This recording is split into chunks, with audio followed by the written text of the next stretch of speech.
नमस्कार. सानी कलारंग, मी नीना बेगमपुरे. तुमचं माझ्या चॅनलमध्ये मनापासून स्वागत. आज एका महत्त्वाच्या मीटिंगला मी गेले होते आणि मीटिंगच्या सुरुवातीलाच सांगितलं होतं की सगळ्यांनी मोबाईल बंद ठेवा. तर बऱ्याच जणांना सवय असते की नाही, ऐकत नाही आणि मग कुठेतरी फोन वाजतो कोणाचा तरी आणि ते असं असं बोलत राहायचं, खालती डोकं करायचं आणि अरे, तुमचं बोलणं ऐकू येतं, पलीकडच्या माणसाचं बोलणं ऐकू येतं आणि सगळ्या म्हणजे म्हणतात ना, मीटिंगमधल्या सगळ्यांना त्याचा डिस्टर्ब होतो. मीटिंग संपली. मीटिंग संपल्यानंतर मी बसने येत होते. तर बसमध्ये जोरजोरात एकदम चालू झालं. "हां रे, कुठे रे तू? काय रे? हां, कुठेस?" अरे बापरे! सगळ्या बसला ते ऐकू जात होतं. जेव्हा आपण फोनवर बोलतो तेव्हा काही पथ्य पाळायला पाहिजे.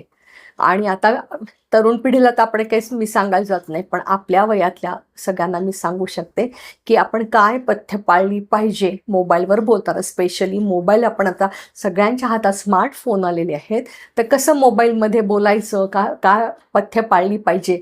तर सुरुवातीलाच मी सांगते की आपल्याला जे काही बोलायचं आहे ते पहिले मनामध्ये, आपल्या वयाला सांगते, मनामध्ये पूर्ण जुळणी करा. नाहीतर काय होतं माहिती आहे का, अरे तो नाही का त्या त्या रस्त्याला, म्हणजे तो ती तेची भाषा बोलल्या जाते. त्याच्यापेक्षा प्रत्यक्ष त्या ज्या व्यक्तीबद्दल काही तुम्हाला सांगायचं त्या व्यक्तीचं नाव घ्या. ती त्या तिथे राहते, तिथे नाही, ती स्पेसिफिक तुम्ही अगदी पेठेचं नाव घ्या की या पेठेत राहते, त्यांचं असं असं काम आहे वगैरे. हे असं म्हणजे पूर्ण तुम्ही वाक्यामध्ये बोला. तो ती ते असं, तिकडे रे काय तिने का रे पलीकडची गल्ली, मग तिकडे तिचं असं असलं नाही. तुम्ही हातवारे जे करता ते पलीकडच्या माणसाला कळतं का? नाही. तर पहिले तुम्हाला जे काही बोलायचं आहे त्याची परत एकदा व्यवस्थित पूर्ण आपल्याला जे काय बोलायचं आहे त्याची मनामध्ये उजळणी करा.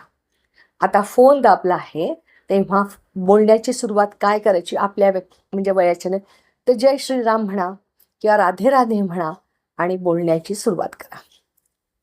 एकदम चालू नका करू की मी म्हणजे असं असं वगैरे. हां, कल्पना द्या की मी असं असं बोलते. म्हणजे फॉर एक्झाम्पल आता मी सांगेन की मी पुण्याहून नीना बेगमपुरे बोलते आहे. हां, माझं असं असं काम आहे आणि मग सुरुवात करायची व्यवस्थित बोलायला. कारण काय होतं माहिती आहे का, हां मी बोलते, अरे मी म्हणजे कोण? प्रत्येकाकडे काय वेळेस काय होतं आजकाल मोबाईलमध्ये नंबर सेव्ह नसतात केलेले किंवा मोबाईलचे आजकाल हँडसेट चेंज झालेत, तर नंबर त्या नवीन मोबाईलमध्ये सेव्ह झालेले नसतात. तर पूर्ण आधी कल्पना द्या की मी असं असं बोलते. हं, परत कुठे आहेस तू? कशासाठी कुठे आहेस तू? तुम्हाला काही फरक पडतोय का? असतील ना कुठे असतील तर. आणि हा प्रश्न खरं सांगू विचारूच नये. मला तर नेहमी प्रश्न पडतो, कुठे आहेस तू? समजा ती व्यक्ती, आजकाल काय होतं, तू माझा सांगती कर, अक्षरशः काही जणांना टॉयलेटमध्ये सुद्धा घेऊन जातात फोन. म्हणजे हे अगदी मी म्हणजे अगदी बघण्यातलं आहे बरं का, या अगदी टॉयलेटमध्ये पण तर घेऊन जायचं आणि काय आतमध्ये बघणार कशासाठी. हं, तर कमोडवर तासनतास बसायचं आणि ते मोबाईल बघायचं आणि तिकडून विचारणार कुठे आहेस तू? किती विनोदी विनोदी आहे ना ही गोष्ट. तर थोडंसं पथ्य पाळा की कशाला तुम्हाला टॉयलेटमध्ये मोबाईल न्यायचा आहे आणि तिकडून तरी कशाला प्रश्न विचारायचा की कुठे आहेस. तेव्हा हा प्रश्न पण टाळा. हां, आणि जे तुमची रिंगटोन आहे, आता आपल्या फोनवर सुद्धा एखाद्याचा फोन आला तर रिंगटोन सुद्धा कसं आपल्या वयाला साजेशीच पाहिजे. उगीच काहीतरी माहिती आहे का, पूर्वीचे कुठल्या तरी आठवणी येऊन मग तुम्ही त्या कुठल्या तरी प्रेमगीतांच्या वगैरे असतात ना रिंगटोन, तसल्या काही ठेवू नका. खूप म्हणजे ते असं मजेशीर वाटतं किंवा अगदी दुःखाचं की तुम्ही छान आनंदाचा प्रसंग आहे आणि तुम्ही एखादी दुःखद हे ट्यून लावली, तर त्या प्रसंगात नेमका फोन वाजला तर ते पण खूप हास्यास्पद होतं. त्यामुळे एक छान आपल्याला आपल्या वयाला साजेशी अशी, तुम्हाला कुठल्या देवाचं आवडत असेल तर त्याचं नामस्मरण किंवा त्याची काहीतरी गाण्याचं असेल तर ती रिंगटोन ठेवा.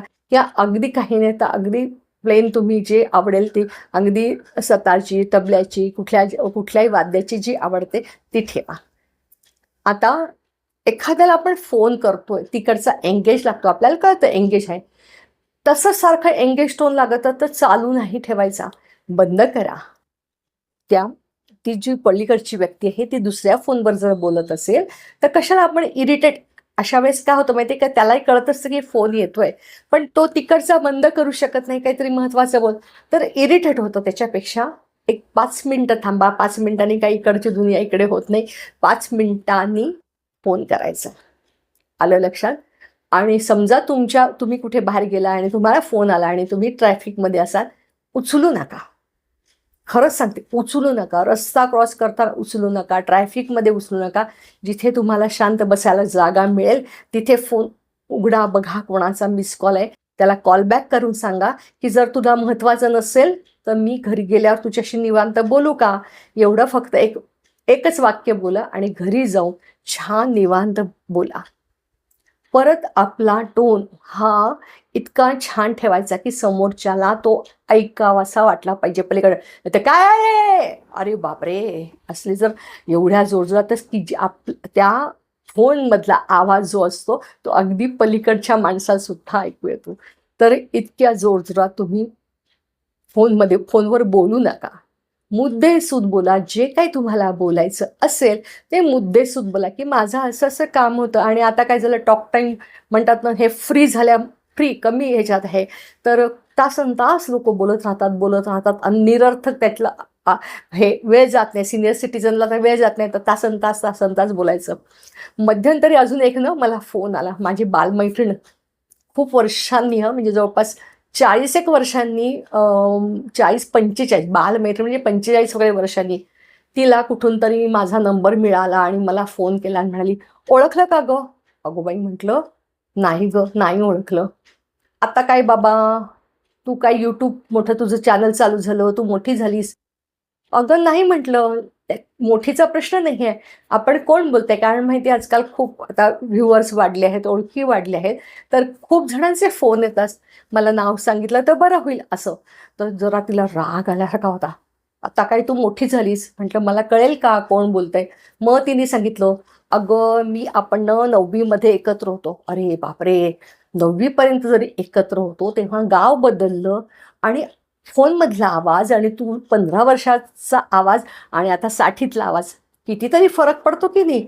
पण टिकला ते मान्य नव्हतं. तिला असं वाटत होतं की मी तिला झटक्यात ओळखावं.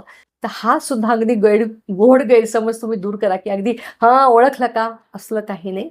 आपण छान आपलं नाव सांगा आणि छान भाषेमध्ये मुद्देसूद बोला. परत एकदा मी रिव्हिजन करते, तुम्हाला जे काही बोलायचं असेल त्याची मनामध्ये उजळणी करा आणि फोन लागल्यावर तुम्ही जे बोलणार ते जय श्रीराम किंवा राधे राधे हे सौम्य आवाजात बोला. खूप किंचाळून बोलू नका. तुमचा रिंगटोन कमी आवाजात हे करा. तुमच्या वयाला साजेल असा रिंगटोन ठेवा किंवा पलीकडच्या बोलण्याचाही आवाज जर मोठा येत असेल तर त्याचा व्हॉल्यूम कमी करा. अख्ख्या जगाला कळलं नाही पाहिजे.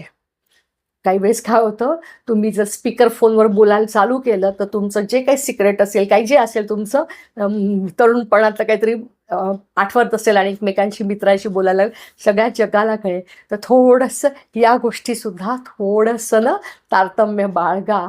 बघा पटतंय का. आणि मी तुम्हाला मग अशी सांगितलं की उजळणी करायची, रिंगटोन व्यवस्थित ठेवा, आवाजाची पट्टी नीट ठेवा, परत तिकडचा जो व्हॉल्यूम आहे तो कमी ठेवा आणि निरर्थक प्रश्न विचारायचे नाही. कुठे आहेस, काय आहे, त्याच्यापेक्षा तुम्हाला जे काही बोलायचं आहे ते नेमकं बोला, स्पष्ट शब्दात बोला आणि आवाजाची पातळी एक छान ठेवा की त्या समोरच्याला सुद्धा ऐकावंसं वाटेल. तुम्हाला जे काम आहे ते तुम्ही तुमच्या नावासकट सुरुवातीला सांगायचं, माझं तुझ्याकडे असं असं काम आहे, एवढं करशील का. आणि जेव्हा फोन बंद करेल तेव्हा मनापासून एखाद्याला शुभेच्छा, धन्यवाद हे जे द्या असेल, तर तुमचं काय असेल, शुभेच्छा असेल, धन्यवाद असेल ते द्या आणि मग फोन बंद करा. या छोट्या छोट्या गोष्टी असतात पण त्या खूप खूप महत्त्वाच्या आहेत. तेव्हा लक्षात ठेवा की आपल्याला कुठल्याही कार्यक्रमामध्ये करायचं नाही, नाटकाला गेलं, पिक्चरला गेलं, असं हळूहळू बोलायचं नाही, अगदी डोकं खाली हे करून वगैरे असं पण बोलू नका.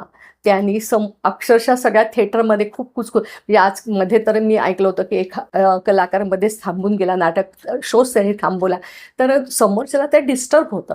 तर हे मी फक्त आपल्या ज्येष्ठ नागरिकांना सांगते आहे, आपल्या वयाच्यांना सांगते आहे. कारण काय माहिती आहे का, तरुण पिढीला सांगण्यात अर्थ नाही. ते त्यांच्याच धुंदीत असतात, ते आपले इयरप्लग लावलेले असतात आणि आपले हात वारे करत करत रस्त्याने बोलत असतात. त्यामुळे हे फक्त मी आपल्यापुरतं सांगितलं आहे. तेव्हा अगदी नक्की लक्षात ठेवा. बघा, अगदी तुमच्या बोलण्याचा समोरचा माणूस उत्सुकतेने वाट बघेल. व्हिडिओ आवडले असते की लाईक करा, शेअर करा, सबस्क्राईब करा. मनापासून धन्यवाद.